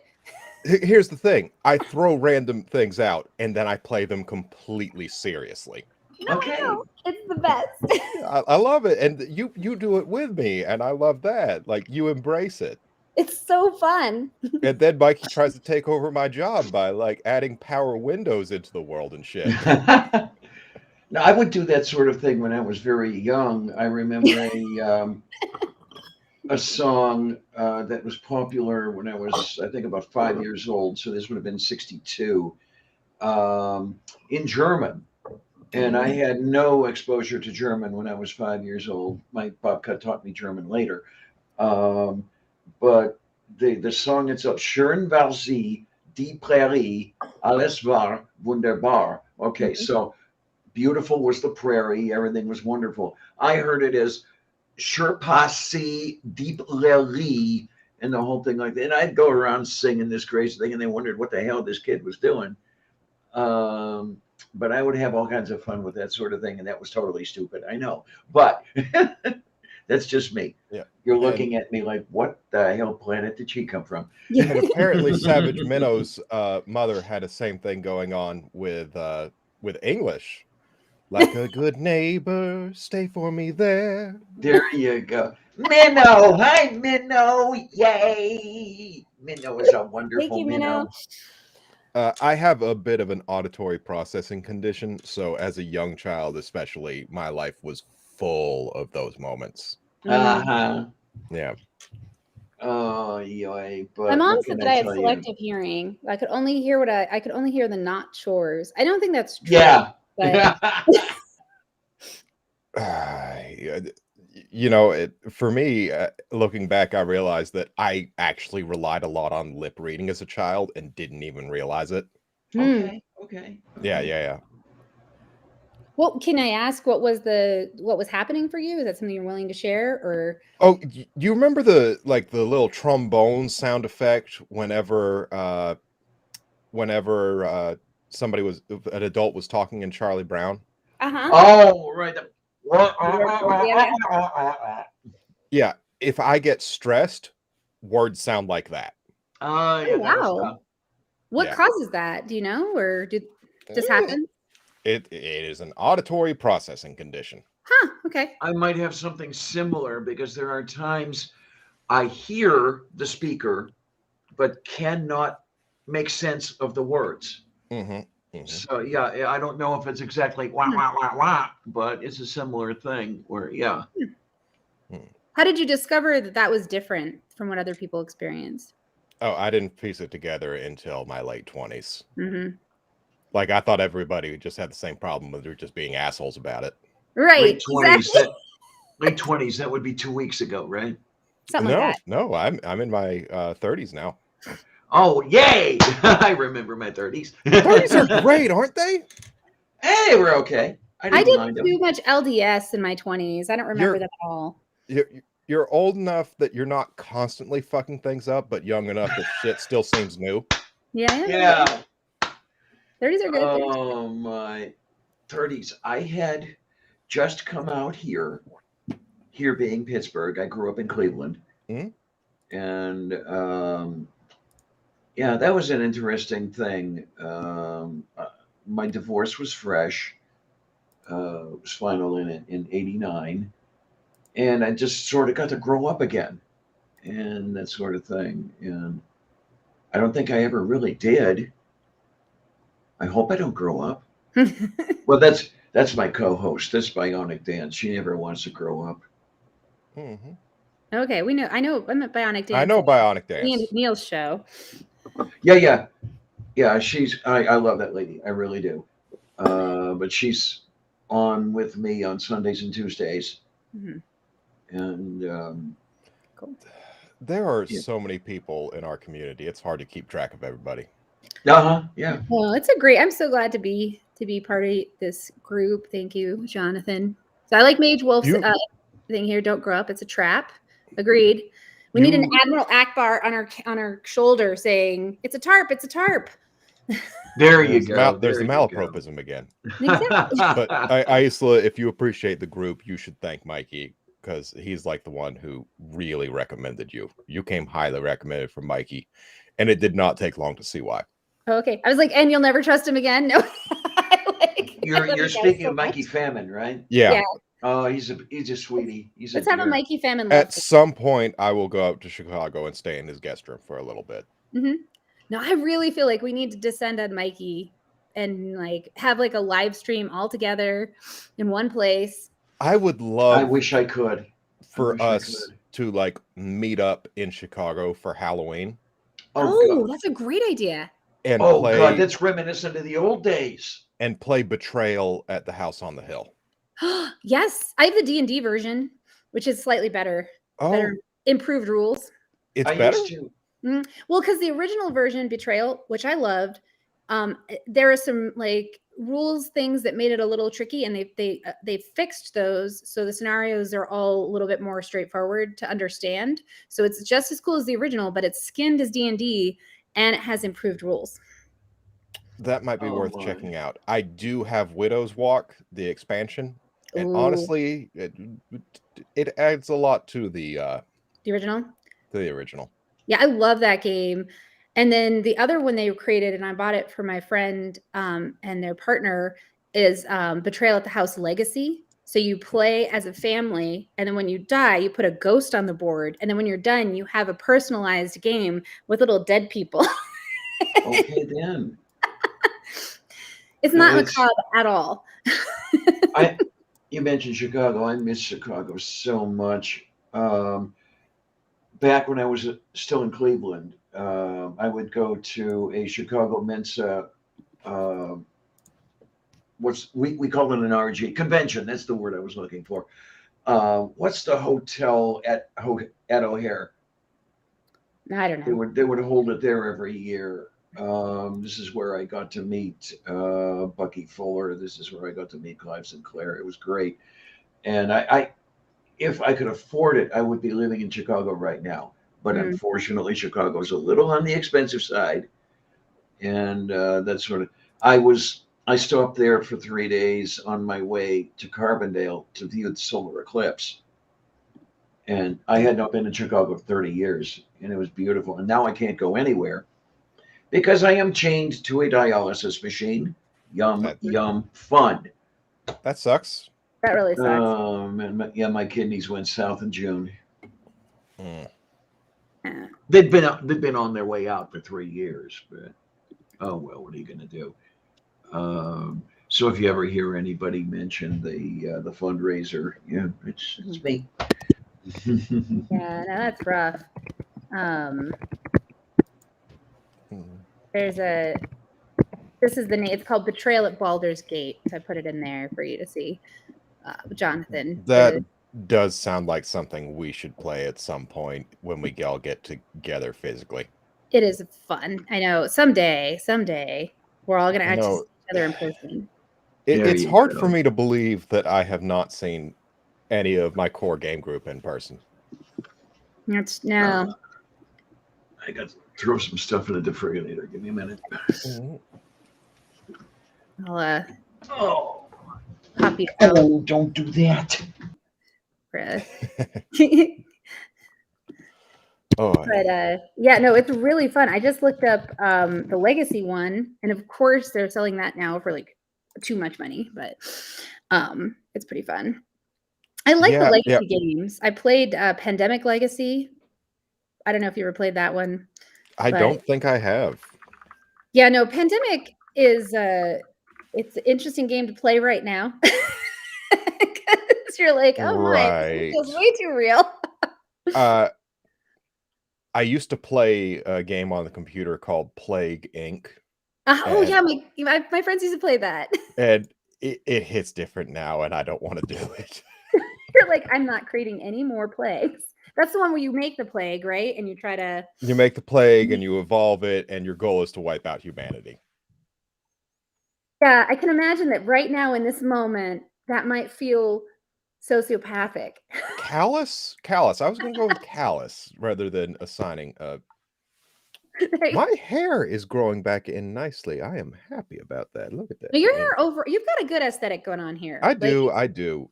And it bothers the hell out of me that people default to insulting my looks on Twitter. Why would they do that? Especially when I have like a little cartoon version of me as my avatar. It's like, you don't think I might have exaggerated the wideness of my face or something because it's a cartoon?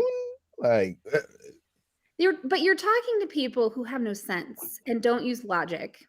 And you do it on well, purpose. they're turfs, of course. Because you're trying to draw I get it, you're drawing their ire, but I'm like, no, you can't. What do you expect from a pig but a grunt? That's all I'm gonna say. Like, Isla 2021, turfs are pigs. there you You're go. not wrong. There you go. God, I hate them so much. Yeah. It's interesting because I was like, I've been trying to like piece it out. I do best when I understand a situation. And I was like, oh, when I can't remember who posted it, but somebody posted that they're hosting a pride event in New York near Stonewall for authentic gays and lesbians only. I was like, It's gatekeeping. but they don't know anything about Stonewall if they're hosting something that doesn't include trans, bi, like non-bi, like I'm like, you don't actually know your history at all, do you? Turfs don't know anything? Imagine that. Oh my God. That's sad. All right, wait a minute. What's Mage saying? With that pandemic game, if Madagascar closed down, you lost. I'm the only one who thinks these TV dramas about pandemics are tone deaf. No, you're not the only one who thinks they are tone deaf. Yeah. But I guess everybody. And for the record, I tried way. to. I did not evolve anything deadly until I had Madagascar. Really? Yep. Why? Why was that? I never played Plague Inc. I only played Pandemic. Because Madagascar is in one of the countries, Okay. Yeah. in the world. In Plague Inc., the country would shut down its airports immediately if there was a pandemic that was any hint of dangerous. Mm-hmm. And then you wouldn't be able to get your plague there, and humanity would survive in Madagascar, and therefore you couldn't win. Yep. All right. She's here. Hello. Hi. So yeah, I played the game for a really long time, loved it, and then bought the legacy versions. And for those of you that don't know, legacy versions are interestingly sort of meant to evolve the game. So you play the game, and then at the end of it, you'll change the board. You like put a sticker on it, or in this hurt, you'll like tear a card up. Wow. But when you're done, sometimes like with the Betrayal Legacy, you have a complete game that's very personalized. It has the history that you created with the people you played with. So some people will play it like with a group on a schedule, almost the way we play D&D or something. And Pandemic Legacy has like potentially 24 times you can play it, which for most people for a board game is actually not unreasonable to be a complete situation. So they're kind of fun. And then in the Pandemic one, there was 2 versions. There was a Pandemic Legacy Season 1 and Season 2. So you have I think you don't have to play 1 to play 2, but it's nice because there is sort of a little bit of a storyline through it. But yeah, no, we tried to play Pandemic early on in the pandemic because I loved the game, and we played it like once, and I was like, I just don't even think I can do this right now. It's too much, like real life. So there we are. Okay, I see when I have to be ready. I don't have to rush to get dressed. Yay. Yeah, I'm sitting here in my nightgown, and it's no, I want to get a little bit dressed up for the show. I'm going to be a Julia child today. Ooh. I'm just making cookies. And thank you for sharing that link. Yep. Make Stool happy. I don't know. Do you guys know Stool? Yes. I do not. Stable milking stool. If you ever hop into student Dr. Ben's little trivia parties and stuff like that, you'll meet Stool real quick. Okay. Oh, He my. is as entertaining as he is exhausting. Yes. Here, wait. I can do this. Look at that. We've had some Displaying, and I interesting have to times with him. Yeah. There is one person who kind of got offended and everything else. You've got to know how to take Stool. And sometimes Stool comes on a little too strong when you don't know who he is. And it's easy to be offended. And yeah, when Stool says, I will kill you, he really doesn't mean that. Stool likes teetering on that edge of offensiveness. Yeah. Like, he doesn't want to actually cross any lines, but he wants to sit on them. Straddle them. And as I tell him all the time, Stool, you're a sick man, but that's why we love you. Yeah, he treats that line like it's a Sibian. Oh. I thank you. I'm sorry, did I give you a mental image with that? No, I don't get mental images. But Oh, you right, definitely impacted me. I could draw a picture really quick if that would help. Or Thank you. I'm okay though. I got it. I mean, definitely understood what you were communicating. Wow. okay. Oh, I should open up my cookie cutters. Yay. I haven't had a set of cookie cutters in my house in decades. I'm gonna see if I can find any more bad poetry. Oh God. Here's Krabby Hermit, Stool has not crossed my line. Stool's a sweetie. Don't tell him I said that. Ooh. I think Well, this he is a doesn't need breakup to know. poem that I wrote in my 20s. I might have been planning to turn it into a song. I'm saying it's a breakup. You'll see why I think it's a breakup poem. Fuck you. Nice. Good start. Good opening. You lying whore. I have no judgment on whores. I have a judgment on this person. That's the other way. I'm sure of it. Fuck you and your so-called honor. Fuck you and all your lies. Fuck you, my love despised. Do you like that? Like, you know. Fuck you and all our friends. Fuck you. This is the end. Fuck you and what we had. Fuck you. Leaving's not so bad. All right. So there you go. It reminds me of one of my favorite drinking songs. Okay. Lovingly entitled "Fuck You, I'm Drunk." There you go. A friend of mine, well, a little more than a friend, we had a thing going in high school, but she fancied herself a published poet. Would call that stuff rage poetry. Yeah. And Well, I think I was mad when I wrote that. I'm not sure, but I'm getting that sense. Okay. I mean, I could see like sort of a screamo rage song out of that. yeah, like there was gonna be like I'm sure there was. I was a guitar player at the time, so I'm sure there was some desire to like just Oh my. Did I share the poem with them, Aunt Jer? Probably not. I tend. Wait. I probably didn't. I don't see that being something I would do. I don't have to be anywhere for like 6 hours. What am I Nice. even doing with Lucky myself? you. Hold on. All right. Hold on. Okay. You got a drink? Is that what we're doing? Gonna get drunk? Is that it? I feel like that's important. Let's see. Do I have any more of my really bad? I mean, it's plenty of bad poems. I just don't know where they are right now. Mostly about love. It turns out that when I write about love, it's very bad. It's just the facts. Can't help it. Well, I rather like Vogon poetry, but thing.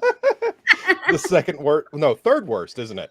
Yeah. What I want is I like that in the original draft for the first worst poetry in the world, he actually called out somebody he knew. All right. Yeah. Also, this is coffee. Oh, Oh, that's good. fun. Yeah, good. Yeah. You'd be anywhere where are you going in 6 hours? Oh, the Christmas Eve is happening today. So Mhm. I want to motherfucker, I'm sorry. I thought I turned my alarms off. This is the time I actually planned on waking up I'm Aisla. so sorry. Thank you, Jonathan. You're okay. You're okay. Well, Oh, now that you mention it, no, I it's think my I'm other going to alarm. have. Yeah, I think I'm going to have an alarm going off in about an hour. I should probably do something about that. It's one I had set days ago. Mage Grey Wolf, I'm going to pull this up. I like yours. It's beginning to look a lot like fuck this. Everywhere you go. That one I could sing. Yeah. I used to randomly sing. I'm sorry, Aisla. I hadn't Yeah. answered your question. Yes, please. I am going to meet my brother and his children at a Chinese restaurant we absolutely love for Oh. Christmas Eve dinner. That sounds really nice. Hey, It's one of the few kinds of restaurants that's open on like Christmas Eve and Christmas Day. Mhm. I was going to say that's something right out of A Christmas Story. Yeah. Mm-hmm. Which- Oh, go ahead. And I lived because we had family who were practicing Jews.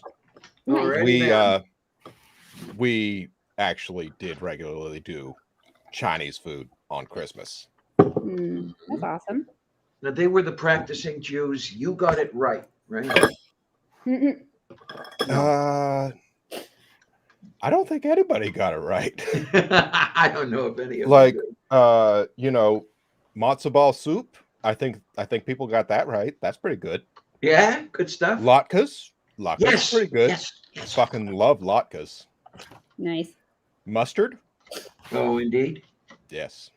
Latkes are I had a friend who used to make latkes and bacon. She was Jewish, but that was her Christmas tradition. There's a lot going on here to unpack. You have a Christmas tradition that's latkes and bacon. Mhm. Got it. No problem. I'm pagan. I accept everything. Okay. One thing I liked years and years and years ago, on a lark, the slimy bastards packed us all up and took us to Western Michigan. Oh, by the way, the slimy bastards are the people that everybody else called my parents. I never had parents. It's a long story. But we ended up at a Jewish resort there. And it was a whole bunch of fun. But I remember one woman at the next table over for breakfast ordered bacon, and her husband said, "But that's bacon." She said, "But it's kosher bacon." I loved it. Lone Wanderer, I don't have any bagels in the fridge. Oh, But I do have gravlax and I have cream cheese. I'll find something to do. I haven't had lox in almost half a century. I miss it. There's a lock on my front door. I actually make mine at home. Nice.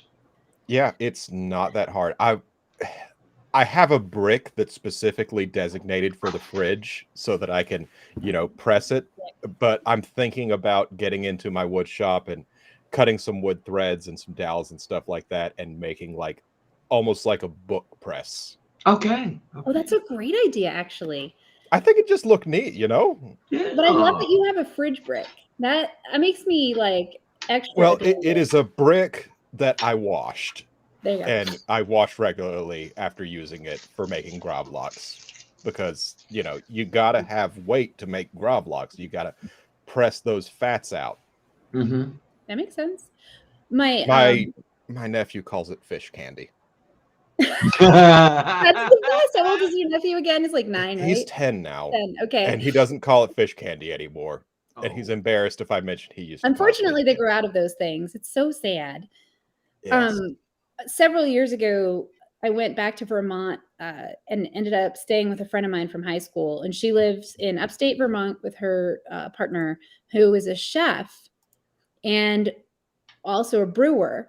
So their home was pretty chaotic. They had a young kid, but they had fresh beer on tap, 3 kinds.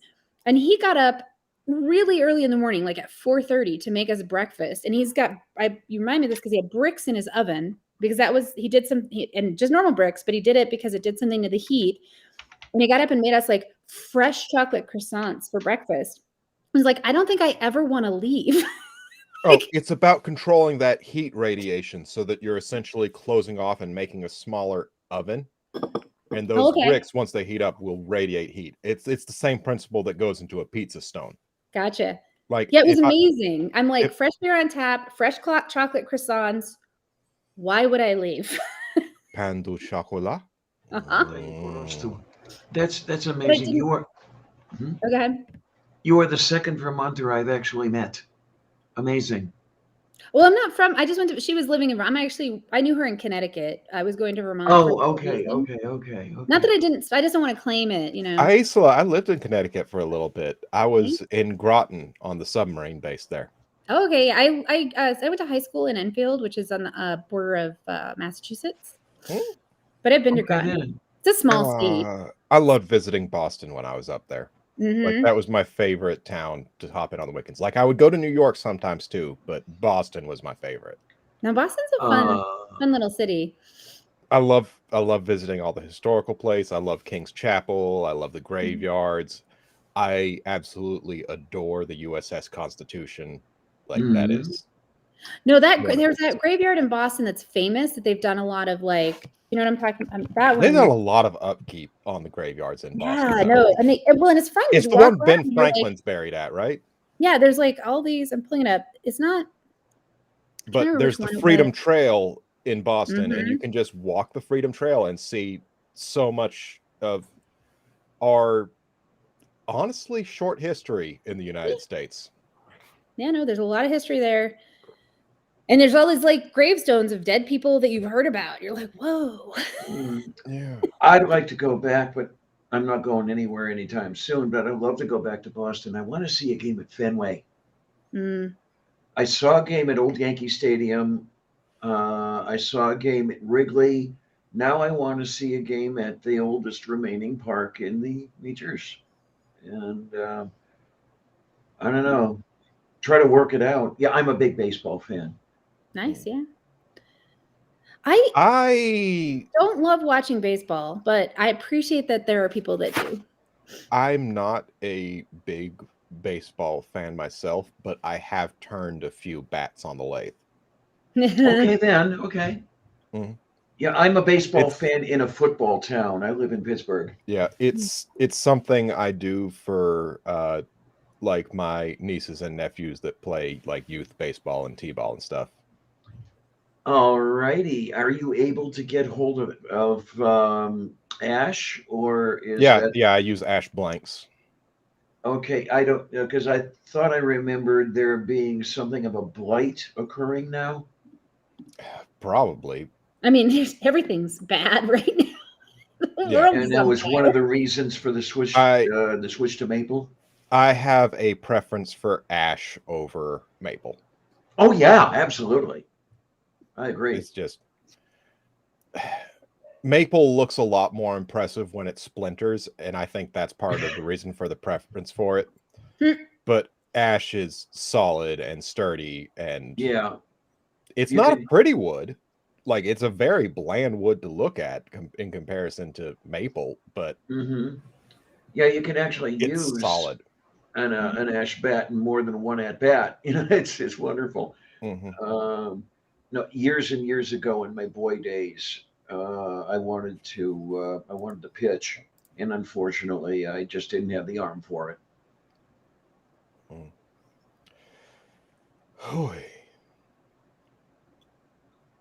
I played softball once.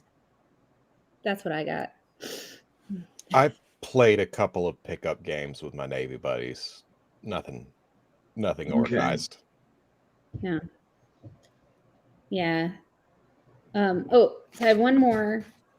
This is not really a bad poem. It's not good. It's a song I used to, when my kids were young, in order to encourage them to do things, play songs. And usually I would just make them up. So I'd strum and I'd be like, you need to brush your teeth or they will rot in your head and you will hate that. But so usually they weren't written out. But this one, for some reason, I wrote out. I think I was angry, and I don't think I sang this to them because it's full of cussing, and I did not cuss at my children. But I thought you would enjoy it. Eat your fucking food now, goddammit. All right. We'll put Jell-O in your hair or your underwear. We'll eat you for dinner tomorrow with a side of squash. Eat your fucking food now, goddammit. I'm feeling like I was wanting them to eat their food. That was what they expressed emotionally with that poem. Yeah, looks like Jyuni's live. Yep, she should be pretty soon. Let me give her a moo. Yay. I know Yep. you're there somewhere. Okay. Krabby, you know, if you can find, so Krabby, here you go. I'm going to put this up. If you can Yeah. find your writing or you want to make something up, you should join me next year. Now that people understand how fun it is to share bad things that they've written in the world, because everybody thinks you have to have good stuff, but no, you could take the worst of the worst and put it out there, and it's enjoyable and entertaining. That's my gift to you this holiday season. Yay. I was wanting to make like a pithy reply to that. It'd be like, oh, that explains such and such show. But, you know, honestly, I appreciate the sentiment too much to undercut it with something like that. You're sweet. Also, I can't think of a thing to make fun of right now. That explains ruin right there, you know? Yep. We have 4 minutes of allotted time right now. Uh-huh. I imagine Aisla wants to use all of it. What? How? Yeah. I know. I just go from I follow the instructions. You start at 7 and you end at 9. Yep, that is the instructions. That is Right. what we do. I'm a very simple creature in that way. It's like, Yes. And I'm enforcing that because it was ridiculous for me to do the efforts necessary to make a one shot that would fit into a 2-hour time slot. Everybody gets their allotted time. Like, and all of my insecurities show. Yes, exactly, Krabby. Once you've shared your insecurities in such a public fashion, it changes something forever. So tonight it's at 8 p.m. Central, Jonathan? yeah, it'll be 8 p.m. Central. You know, you can translate that to whatever fake time zones you need to. Yes, whatever fake time zones. Is that what you just said? The only time zone is Is it? Zulu. I don't even know what to say to that. Here we go. Mhm. So 8 p.m. Central, you guys can see Gnome Alone or Home Alone. Gnome Alone was taken by a 2017 animated movie that sucked ass. But, you know. Well, it was actually, that was bad. But Mhm. but this is going to be I never amazing. watched it, but I assume. Well, that's fair. And then But yeah, this is going to be good. It'll be fun. and who's playing Canadian tonight? Ollie Man will be playing with us tonight if he's up for it. Mikey will be playing if he's up for it. Student Dr. Ben will be playing if he's up for it. Did you say if he's? I'm getting a theme here of if. You know, it's hard to get people to commit to anything on Christmas Eve. Yes. And I hear that. Isla will be playing if I come and I beg her because everyone else didn't show up. Let's see now. Captain Seculoid will be playing. I know he's a bit of a firebrand in the community, but he has promised to behave. Nice, nice. And I might be lying about that. Well, you know what? You always have a mute button. Yeah. Don't worry. He's good at focusing on the game. Okay, I just want to say thank you, Aunt Jer, for your constant support. I appreciate you so much. Thank you for executing Order 66 on the 69s. Exactly. No hanky-panky bots in this chat. Hmm. Well, I like hanky panky, but I just don't like the bots. There you are. Yeah. That's the key objection here. Right. Not the. And thank you for the distinction. I think that's important. Well, and thank you so much for joining me, so that people didn't just have to listen to me ramble. I'm sure Well, thanks for putting up with me, sincerely. I appreciate you guys. Thanks, you, Jonathan. You're welcome. Okay, I think I'm going to go get dressed. Everyone subscribe to the BiCurean podcast. They do like little interviews. They talk about shit. You know, they'll come to your house and cook you breakfast. All right. That's just for you, Jonathan, but you know. They'll flip your pillows over for you so that you get the cool side when you hit the mattress. Yep. And a little mint. The mint happens. Yes. And unlike other people, they will not raid your liquor cabinet while they're doing it. So Oh my! Probably. Actually, that would be more action than my liquor cabinet's had in years. Well, oh yeah, I have a drinking problem. There's booze all over the house, and I forget to drink it. That's a problem. that is a problem. Have you considered taking some of it and making crepe Suzette? mm, Oh, it's 10 o'clock, by the way. I can't talk about crepe Suzette, but that's my Christmas Eve tradition is to have It has crepe. been so long. Oh my God! that sounds delicious. I used to do for years since I was 16. Actually, I've done Christmas Eve fondue. I am not doing that this year. I've not had a large gathering in a while, and fondue feels more risky than other things. All right, so it's time to pass off. Yay! Oh, it's 9 o'clock, Yay. everybody. Thanks for joining us. Appreciate you so much. Happy holidays. Be safe. Everybody, run over to see Jyuni. Go see Jyuni and take care of each other. And Jared put the link down. Yeah, we just popped it up once. Pop it up again before I close. Yeah. All right, hold on. Let me grab it in case. Yeah, for the baton pass on mine, I put the link in the description. Yeah, I did that too, but I thought I'll just pop it up one more time here. So here you go. Head over. Go see Jyuni. Thanks, guys. Oh, thank you, Aunt Jer. Appreciate it.